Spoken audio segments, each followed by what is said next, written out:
propositor de uma ação que questiona as regras de demarcação de terras quilombolas que deve julgada nesta quinta-feira pelo Supremo Tribunal Federal, STF, o Democratas mudou sua posição em relação ao tema. Em entrevista à Notícias Brasil, o presidente do DIEM, senador José Agripino, RN, disse que a ação que pode travar por prazo indeterminado a regularização de territórios quilombolas é um equívoco do passado. É uma matéria antiga, proposta num momento diferente. O pensamento do partido não é mais o mesmo. Não é um assunto pelo qual o Democratas vai disputar nem acompanhar, afirmou.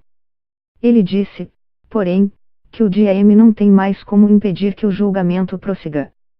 A ação direta de inconstitucionalidade levada ao STF quando o DIEM ainda se chamava PFL, em 2003 questiona a validade de um decreto presidencial que define os critérios para a demarcação dessas áreas.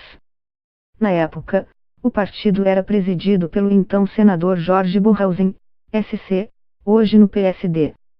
O julgamento começou em 2012. Até agora, 2 ministros votaram pela constitucionalidade do decreto, e um votou contra. Faltam 8 votos. Juristas avaliam que, se o decreto for derrubado, as demarcações seriam paralisadas até o estabelecimento de novas regras, o que não teria prazo para ocorrer.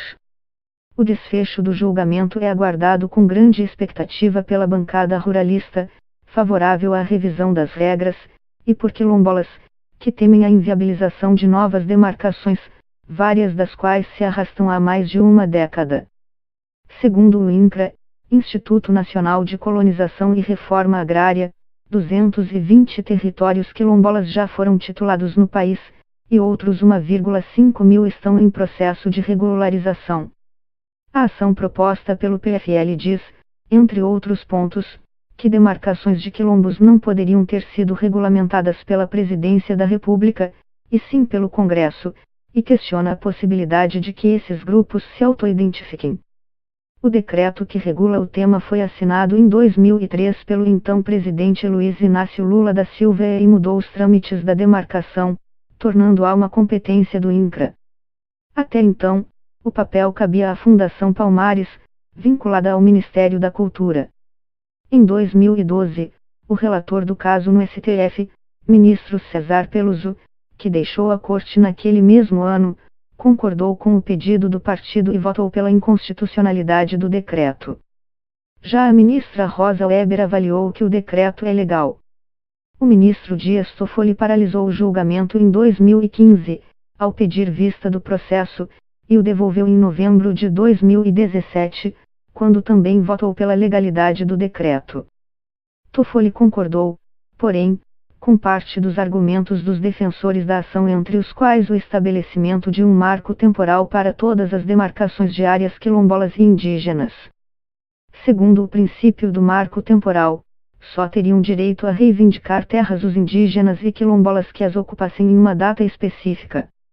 Para Toffoli e a bancada ruralista no Congresso, a data deve ser a mesma da promulgação da Constituição, 5 de outubro de 1988. Por esse princípio, terras que estivessem livres de indígenas ou quilombolas nessa data não poderiam ser reivindicadas. A adoção do conceito do marco temporal dificultaria grande parte das demarcações em curso e é combatida por indígenas e quilombolas, muitos dos quais dizem ter sido expulsos de seus territórios originais antes de 1988. Segundo Toffoli, porém, a falta de um marco temporal tem travado as demarcações, ao torná-las mais complexas. Ele disse que o princípio só não deve ser observado nos casos em que as comunidades tenham sido apartadas das terras ancestrais por ato ilícito. A ação proposta pelo PFL também questiona o conceito de quilombo. No passado, o termo era associado no Brasil a grupos de escravos fugidos e seus descendentes. A Constituição de 1988 tratou do tema ao determinar que aos remanescentes das comunidades dos quilombos que estejam ocupando suas terras é reconhecida a propriedade definitiva, devendo o Estado emitir-lhes os respectivos títulos. Em sua petição ao STF, o partido diz que a carta exige a comprovação da remanescência e não da descendência das comunidades dos quilombos para que fossem emitidos os títulos. Ou seja, para o partido, as comunidades devem provar que são oriundas de grupos de escravos fugidos.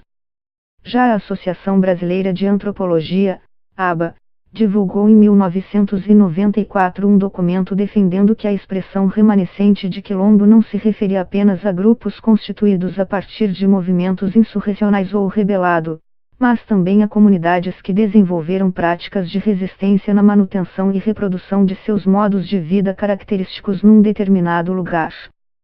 Segundo essa